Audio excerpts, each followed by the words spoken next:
Hallo almal, baie welkom by die Groot Ontbyt. As jy plek het net vir een oogpotlood in jou grimeersakkie, sal ek sê kies 'n bruin oogpotlood. In vandag se video gaan ek vir julle wys hoe veelsidig daardie bruin oogpotlood kan wees.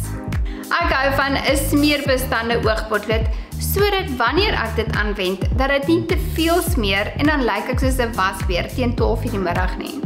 Nou, ek het alreeds meeste van my grimering aan en my eerste wenk begin ek by die oë.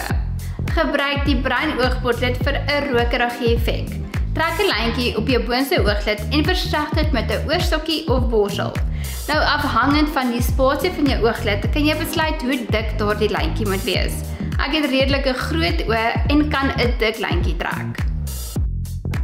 Wend dit sommer aan onder jou ooglid vir ekstra diepte. Ek versag dit ook met 'n oorstokkie. My volgende wenk is om hierdie ooggrimering opwaarts te draai. Trek 'n lyntjie by die buitekantse hoekie van jou ooglid en jy kan besluit hoe lank of hoe kort die lyntjie moet wees. En dan versag ek dit net met 'n oorstokkie. Volgende gaan ek die lyntjie verleng in die binnekantse hoekie van my oë om daardie cat eye voorkoms te kry. My derde wenk is om my beauty spots uit te bring omrede my onderlaag dit toegemaak het. Dit sal verder vir jou 'n sagte voorkoms gee. En natuurlik kan jy ook vir jou sproetjies aantik op jou neus en wange. Volgende is wenkbroue. Dis reg, jy kan jou bruin oogpotlood gebruik om jou wenkbroue mee in te vul. Ek hou daarvan as my stertjie bietjie donkerder is as die voorste gedeelte van my wenkbrau. Jy kan of ingaan met die potlood direk op jou wenkbrau, of jy kan 'n borsel vat en dit vee teen die potlood en dan so aanwend. So kom ons doen dit gou. Sodra ek voel my stertjie is donker genoeg, gaan ek dit versprei na die res van my wenkbrau vir daardie ombre effek.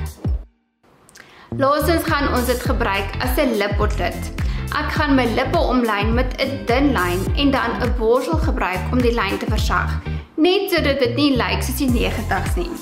Dan kan jy besluit of jy 'n lipglans of lipversorging wil aanwend.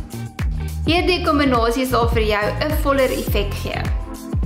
Ek dink ook hierdie grimeervoorkoms is perfek vir die winter wat voorlê.